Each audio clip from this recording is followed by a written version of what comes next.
te había invitado para este día para no dejar de seguir y hacer la secuencia del tema de la planificación. Hoy es importantísimo seguir avanzando, conversando, seguir la secuencia acerca de este apasionante e importante tema que es la planificación. Y hoy vamos a revisar sobre este tema. Bienvenido, Iván, qué bueno Muy buenos tenerte aquí. días y gracias por invitarme, pero también gracias por recibirme viernes cuando teníamos previsto el martes. Pero ese día martes cayó una lluvia que realmente no podía salir de mi casa y se estaba metiéndose el agua hasta por las ventanas cerradas. Sí, pues Estaba igual una nuestra lluvia experiencia. demasiado fuerte, ¿no? Y bueno, habíamos quedado en algunos temas pendientes, son la ejecución presupuestaria. Vemos que tenemos un país totalmente en crisis y una crisis muy fuerte, una crisis institucional, una crisis social, una crisis económica. Tenemos una crisis de principios, de valores, ¿no? Entonces, cuando tú dices, ¿por qué el Ecuador llegó a este estado? Supuestamente Ecuador era una isla de paz, que nos diferenciábamos muchísimo de la violencia que tenía Colombia, muchísimo de la violencia que existía en Centroamérica, muchísimo de la violencia en Perú, ¿no? Y Ecuador aparecía como una isla de paz que era muy calificado por la Unión Europea y por todos los organismos internacionales como una isla de paz. Y sin embargo, en los últimos 6 años hay una descomposición total. Sí, una descomposición del Estado a partir de esa descomposición, de esa desinstitucionalización del Estado, comienza una crisis de la sociedad. O sea, el Estado es como una empresa donde todos somos accionistas.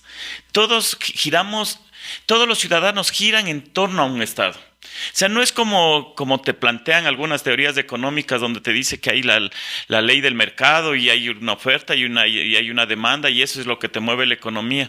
En sociedades como la nuestra, que existe un subdesarrollo y hay un desarrollo incipiente de las Se fuerzas necesita el productivas. apoyo del Estado. Necesitas de un Estado fuerte para desarrollar las fuerzas productivas. Pero no cualquier fuerzas productivas me refiero a los medios de producción o a las fábricas, a las empresas, a eso, ¿no? Entonces tú necesitas algo que le incentive, que le motive, ¿no? Y que por otro lado las empresas se vean aseguradas, se vean que tienen el apoyo del Estado para desarrollarse. Y para eso tú necesitas muchas cosas. Entre esas necesitas conocimiento, necesitas información, necesitas capital y acceso a tecnologías y a recursos. ¿Ya? Entonces, eso te vas a dar cuenta que eso poco a poco, a partir del 2017, va cayendo. Se van ¿Y cómo desmantelando. cae? O sea, te voy a poner algo que hablábamos la semana anterior, tras micrófonos, te decía, es que el plan anual de inversiones del Rafael Correa, que fue del 2012 al 2017, era de 75.000 millones de dólares. Imagínate, 75.000 millones de dólares. Estaban por concluir una serie de proyectos estratégicos, cientos de proyectos que quedaron iniciados. Y de pronto hay un cambio de gobierno y el gobierno de Lenín Moreno hace un cambio profundo en las inversiones, paraliza todas las obras que se habían iniciado en el gobierno anterior, ¿ya? Y les deja abandonadas, porque supuestamente bajo el concepto de que todas esas obras estaban con sobreprecios, algo que fue una cuestión llena de mentiras, ¿sí? Porque para desatar la guerra y la persecución al correísmo tenía que tener una mayoría en la asamblea. Y esa mayoría de la asamblea no es fácil conseguirla.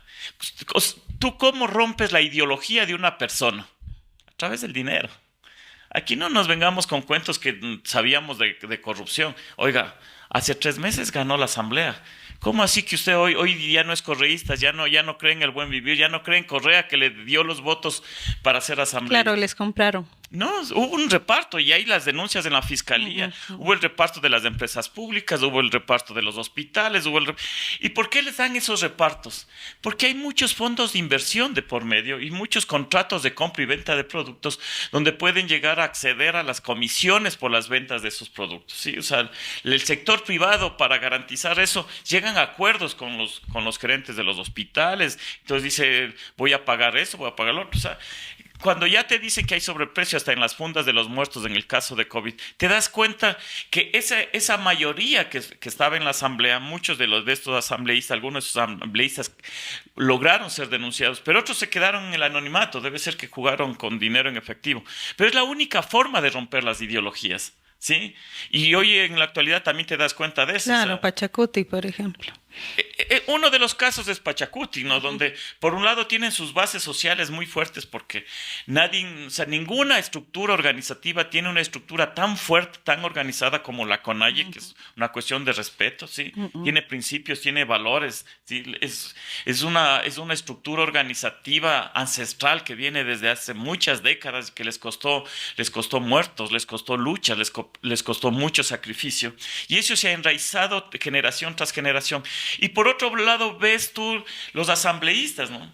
Y ves una asamblea de la CONAIE que dice, queremos que se vaya este gobierno porque simplemente este gobierno no ha cumplido con nada de lo que propuso, no ha construido escuelas, no ha construido hospitales, esas carreteras están en mal estado, están abandonadas, las universidades no han recibido los recursos económicos, los gobiernos autónomos descentralizados no han recibido los recursos económicos, los ministerios no están ejecutando nada, hay un incremento muy acelerado del desempleo, han despedido a los mandos medios de los ministerios.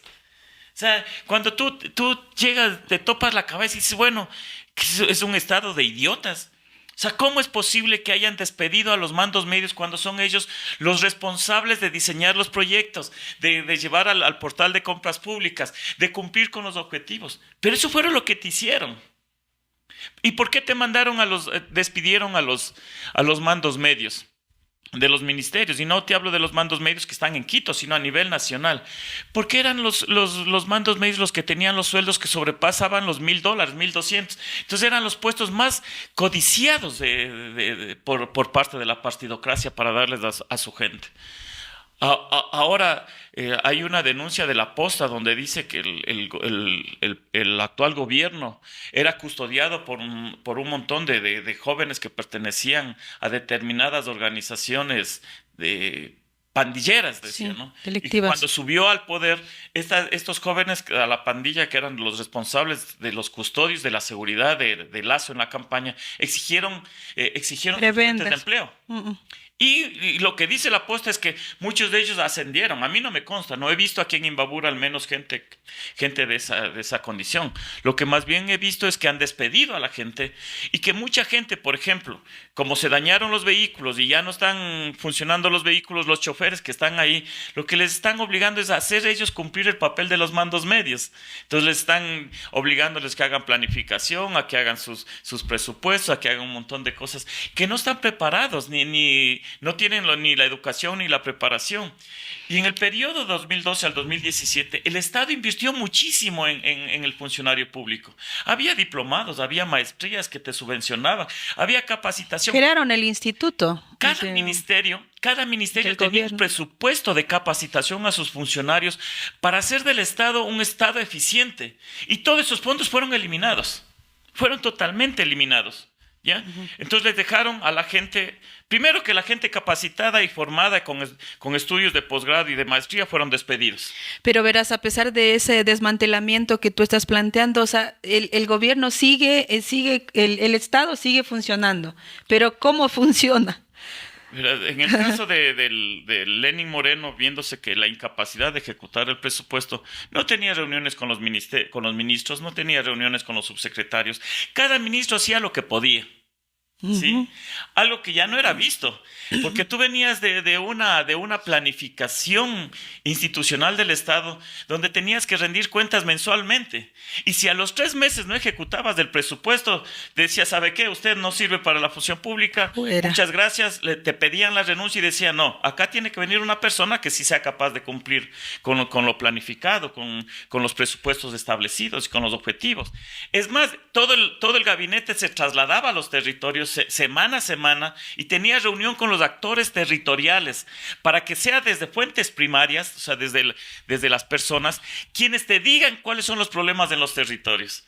Entonces, ese rato tomaban decisiones frente al alcalde, frente a las juntas parroquiales, frente a las organizaciones, frente a los actores de la sociedad civil. Ese mismo rato el ministro decía al subsecretario, hágase esto, hágase el otro, dentro de lo planificado. Y si no se ejecutaba, le pedía respuestas al técnico o al director o al subsecretario ese rato, ¿por qué no se ejecutó? ¿Por qué no se hizo esas transferencias? Y se obligaba que ese rato, en menos de 48 horas, los fondos sean transferidos a eso, porque existía una estructura muy fuerte de planificación. Del Estado también, un Estado fuerte. Del Estado. Ahora veamos ¿Y después qué pasó? O sea, si ya se desmantela, si ya no funciona, ¿Cómo se administra lo público? Verás, normalmente para que tú transformes la parte del Estado, tenías que hacerte un estudio de análisis de procesos para ver cómo ajustabas. Cuando tú dices, existe, no tú, sino la derecha dice, hay un excesivo burocratismo. Y les digo, ¿dónde? Dígame en dónde. Pero tanto nos llenaron la cabeza de que había El Estado obeso. empleados.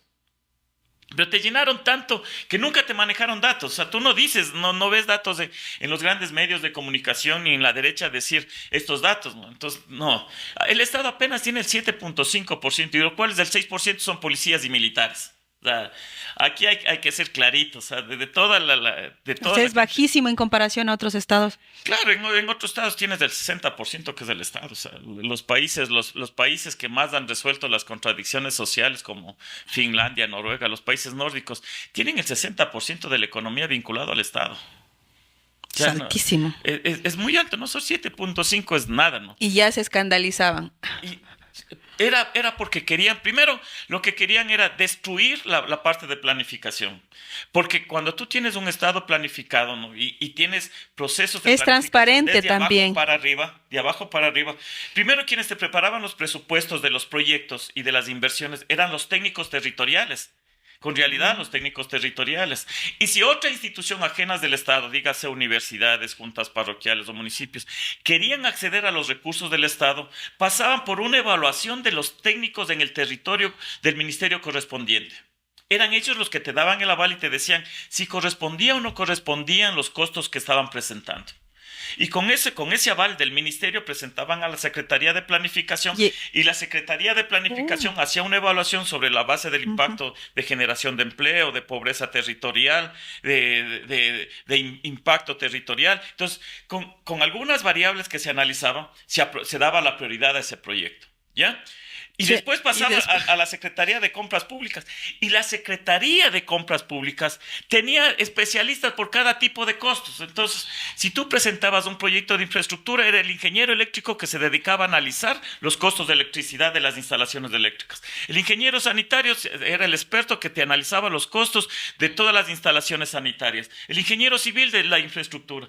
Entonces, tú entrabas a la Secretaría para presentar los proyectos a la Secretaría de Compras Públicas y tú te topabas con 30 técnicos que cada uno especialista que después te hacían una evaluación de los presupuestos. Entonces, cuando alguien habla de corrupción, les digo, ¿y por dónde? O sea, ¿dónde está primero, el portal de compras públicas te maneja costos promedios, ¿sí? Te manejaba una base de datos de costos. Era casi imposible determinar la corrupción. O sea, puede haber que haya mucha presión en un Estado con mucho dinero.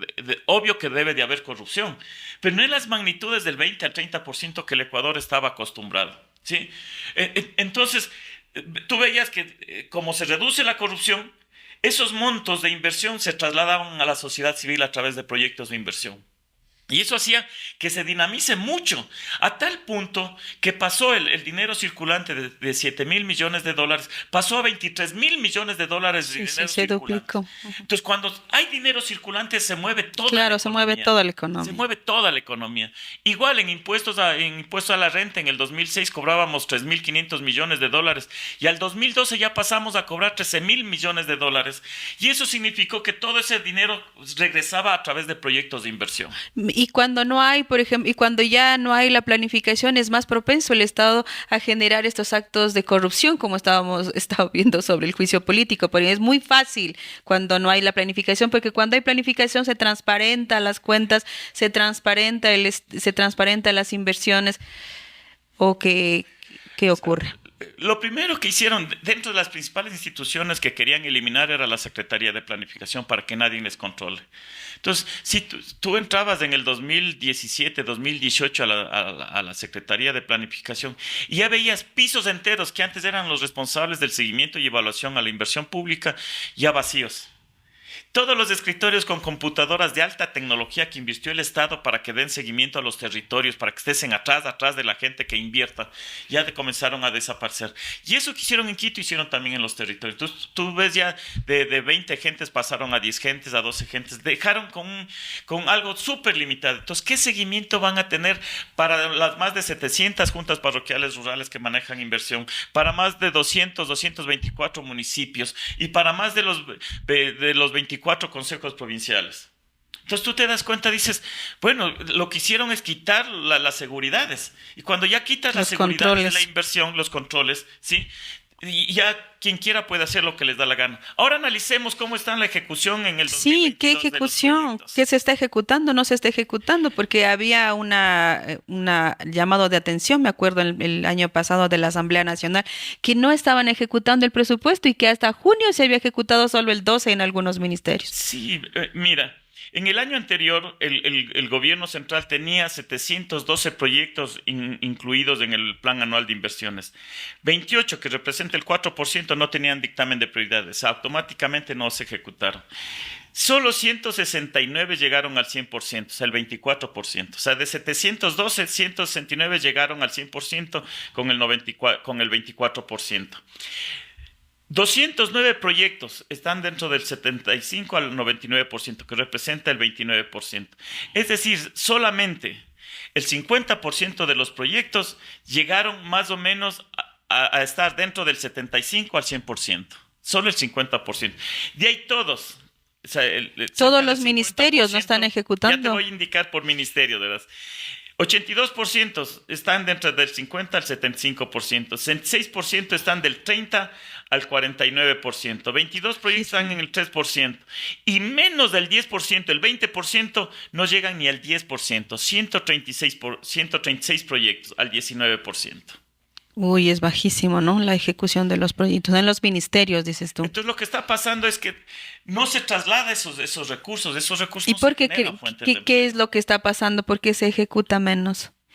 O sea, ¿por qué se invierte? O sea, verás, hay dos cosas. Una, que sea un mal administrador el gobierno, o sea, y por lo tanto no está llevando un proceso de seguimiento y evaluación con los ministros.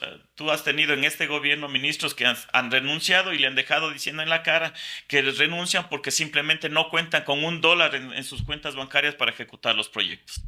Entonces, no han logrado transferir esos recursos hacia los ministerios. Y veamos un tema que nosotros más nos asusta, que es la seguridad. Veamos cuánto han ejecutado. Aquí yo tengo que han planificado, dentro del Plan Anual de Inversiones, ¿no?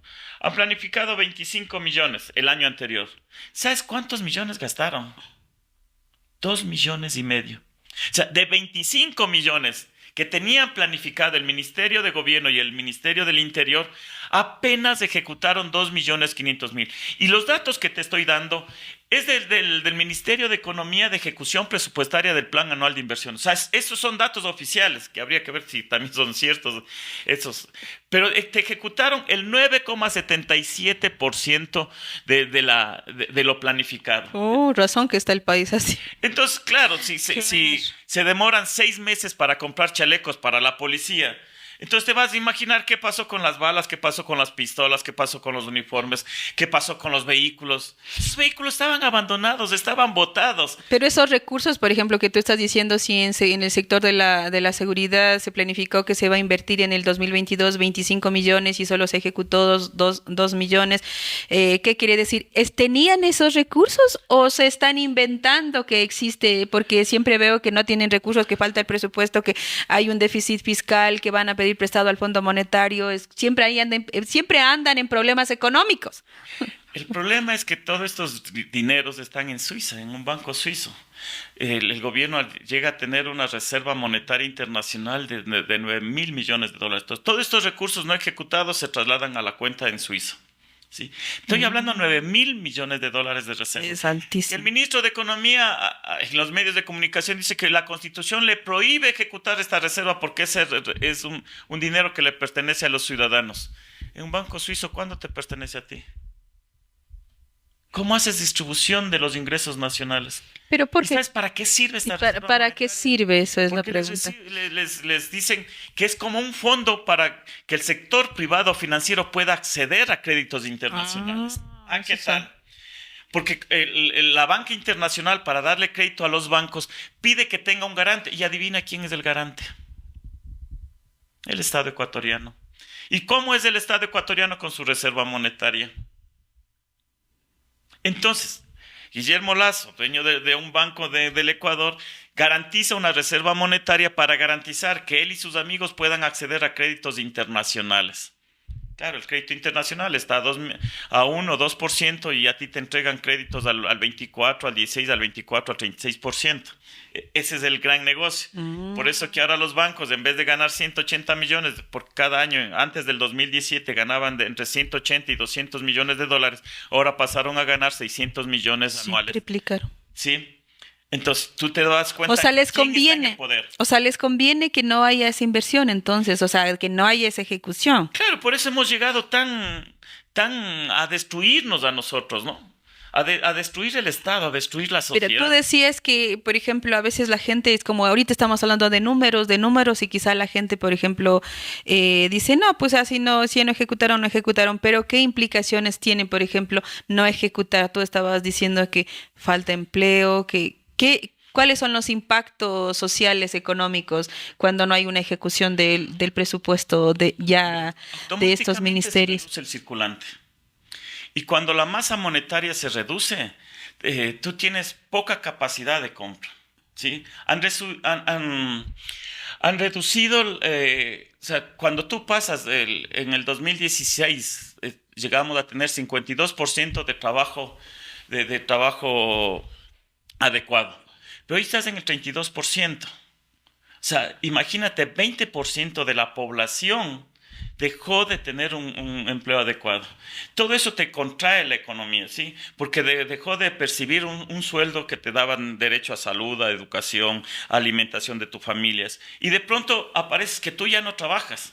Entonces vas buscando otro tipo de cosas. Entonces consigues una cosita por acá, otra cosita por acá, pero ya no llegas a tener. Entonces se va estrechando la economía, ¿no es cierto? Entonces vas viendo que la gente ya no compra, ya no sale, ya no va a parar, salvo este pequeño sector que es este 32% que tiene empleo adecuado, que son los que sí gozan de un buen sueldo, no de un buen sueldo, sino de un sueldo mayor al mínimo vital de $425 con todas las de ley, que son los que pueden llegar a irse a Colombia a hacer compras o pueden irse a Hacer las turismo. playas o a hacer turismo. Pero la mayoría de gente te das cuenta que no tiene capacidad de compra. Y hay dos cosas muy fuertes entre la gente que está este 32% que tiene más de $400 al mes y la gran mayoría, hay un porcentaje grande que está entre 200 y $300 y otra gran mayoría que está Están recibiendo precarizados. menos de $100. Entonces tú te das cuenta, dices, ¿qué pasó? ¿Cómo desarrollas los negocios si no hay quien te compre? O sea, no es es que del Estado yo no vivo. Oiga, si el Estado no invierte en el territorio ecuatoriano, simplemente no va a haber circulante. Y si no hay circulante, las familias no tienen dinero. Y si las familias no tienen dinero, no van a tener quien le compre. Y así usted esté abierto su negocio las 24 horas, simplemente no hay capacidad de compra en la gente y no les va a comprar. Por eso que en el Ecuador tenemos índices tan bajos. No es porque sea una economía eficiente, sino porque la gente no tiene dinero para comprar y por lo tanto el proceso de inflación es sumamente bajo. Vamos a otro. Vamos, ¿Te parece? revisemos otro, porque el de seguridad ya es deplorable. Ahora, el de las universidades. En el caso de las universidades, tenían un presupuesto de $160 millones para invertir en proyectos, ¿sí? De los cuales han ejecutado 92 millones. Es decir, en el año 2022 tienen un porcentaje de ejecución del 27,72%, o sea, casi el 50%. ¿Por qué no levantaron la voz las universidades? Te preguntas. ¿Por qué no reclamaron? ¿Dónde estaban las marchas para el presupuesto? Creo que solo una vez creo que salió la Universidad Central. El resto se quedaron mudos. ¿Por qué? Rabo de paja. O sea, ¿por qué tú no coges y reclamas al Estado de que ¿por qué no te transfieren los recursos económicos? porque simplemente hay algo que les impide levantar la voz. No sé qué es lo que sea, ¿sí? Pero si no hubiera una transferencia de recursos, o sea, aquí hay una cosa que hay que decirle. O es ineficiencia institucional de las universidades, que ya sería el colmo, que la academia no tenga una capacidad de ejecución presupuestaria y por lo tanto sus directores y sus autoridades han sido totalmente ineficientes. O el gobierno central no les transfirió los recursos. Y si no les transfirió los recursos económicos, ahí tenemos un problema, porque la organización de universidades tenían que haber generado una lucha, porque no es el primer año que no les transfieren los recursos a las universidades. Sí. Ya varios años desde el gobierno de Lenín Moreno, ¿no es cierto?, que no les transferían adecuadamente o puntualmente los recursos económicos. Y no solo no les transferían, sino también les cortaron el presupuesto, pero ahí vemos que estaba determinado 160 millones. O sea, está dentro de lo planificado. Casi la mitad no se transfirió. Lo cual es asombroso también. Entonces, las universidades son instituciones que están en los territorios, que de alguna manera, a través de proyectos de inversión, que pueden ser de investigación o de infraestructura, ¿no es cierto?, te generan también fuentes de empleo. Y no son cualquier presupuestos. Hay universidades que te manejan más presupuestos que los municipios. Sí, son presupuestos entonces, altos. Eso hay que poner mucho. Ahora veamos la cuestión de la función pública. ¿Sí? En los ministerios, ¿qué está pasando? En los ministerios tenían una planificación de invertir 1.498 millones. Y en el año anterior han invertido apenas 1.127 millones. Es decir, llegan a un 75%, pero si solo hacemos el análisis de cuánto realmente se pagó, llegan al 70%. ¿Ya? Ahora, aquí hay que hacer un análisis de las instituciones públicas, puesto que el plan anual de inversiones del gobierno de Guillermo Lasso es de 12,000 millones de dólares. Acuérdate, Correa 75,000 millones.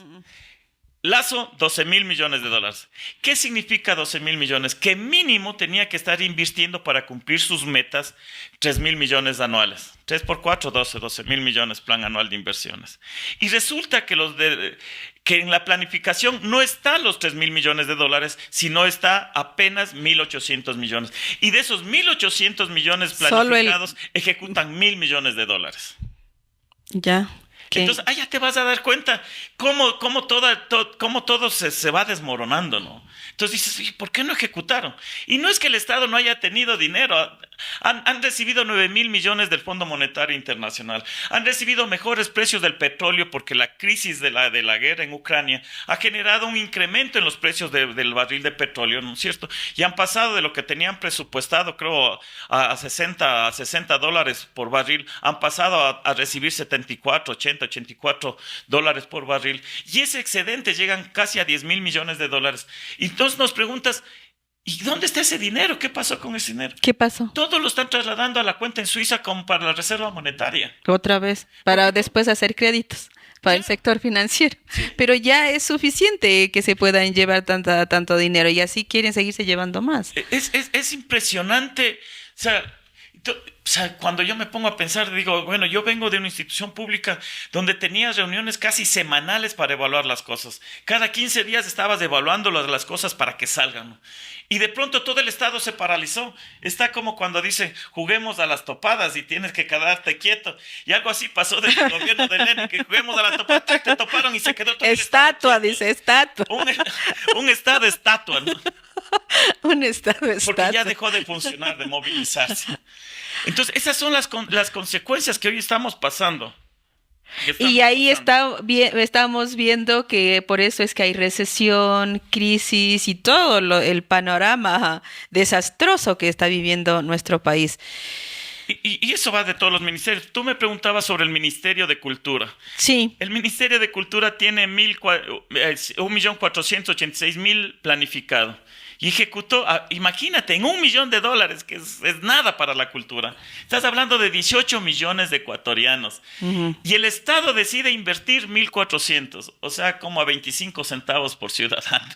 Uh-huh. Y a pesar que planifican eso, ejecutan 1,179,000, apenas el 79%. O sea, ni siquiera 1,5 millones han logrado ejecutar, que son los proyectos de inversión, ¿no? Ujú. O sea, en todos lados ves una mediocridad increíble, ¿no? Una corrupción, o sea, tú ves a todos los dirigentes de los partidos políticos que están hablando de corrupción en jueces corruptos, estás hablando En todo de lado se ministerios habla de corruptos, corrupción. estás hablando de ineficiencia en el registro civil. Correos peor, lo desaparecieron. Algo que nadie ha dicho. ¿Qué pasó con las obras iniciadas en el gobierno de Rafael Correa, que abandonaron, saquearon y destruyeron? ¿Quién va a devolver esos fondos de los cientos de obras que quedaron iniciadas? Y con plata. Y con plata del pueblo ecuatoriano. La Fiscalía se ha quedado muda. Sí, la Contraloría se ha quedado muda. Y ahí vas a encontrar que son no el milloncito del Ministerio de Cultura. Sí. Sí, son varios miles de millones de dólares de obras abandonadas, porque como no querían que se ejecuten las obras de Rafael Correa, paralizaron y dejaron de ejecutar esos proyectos. El odio lo que puede ocasionar, ¿no? El odio, el rencor y la corrupción. Claro, y lo que pasa es que es el odio siempre para algo. Para lo que estábamos diciendo, desmantelar el Estado y que se beneficien. Ok, son las 9:58 de la mañana. Este tema necesitamos que se haga más seguido. Es un tema súper importante, vital para nosotros entender un poco la realidad política y económica en la que se encuentra nuestro país. Nosotros agradecemos muchísimo tu presencia y la voluntad que hayas tenido de llegar hoy, este día viernes, en este martes que nosotros siempre tenemos pues contigo este segmento de análisis. Vamos a seguir continuando, vamos a hacer un segmento ya un poco hablando de la planificación, ahora que están entregando ya las administraciones haciendo este proceso de transición. Creo que es importantísimo analizarlo. Y también pues yo veo que está de moda este tema de la rendición de cuentas y veo que sí hay presupuestos que están poniendo, invertimos en pollos. Así que salió lo que tú estabas diciendo, que es una realidad. Muchísimas gracias. Algo más que tengas que decir, muy amable por ser parte de este segmento. Atravesando procesos muy duros y que demanda de una profunda unidad de todos los actores de la sociedad. Creo que no debemos permitir que el Estado que tanto nos costó construir se destruya, se siga destruyendo. Yo creo que la Asamblea tiene un papel un momento histórico, se juega un momento histórico y que tiene que reinar los principios de la moral y la ética. Si esto continúa así, tal como estamos viendo, se nos avecina a futuros muy oscuros, muy negros, ¿sí?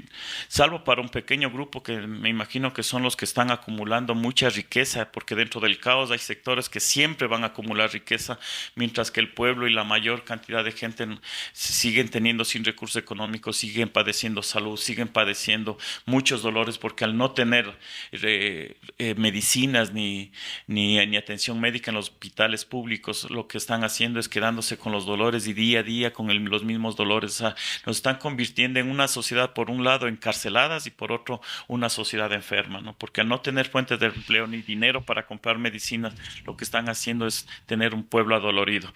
Hago un llamado a toda la gente a que se unan, a que apoyen un proceso de cambio y de transformación. Necesitamos la unidad de todos los actores territoriales para hacer de nuestros territorios unos territorios de paz, de progreso, de desarrollo, pero sobre todo de desarrollo humano por el bien de todas nuestras familias y de las futuras generaciones. Ok, muchísimas gracias.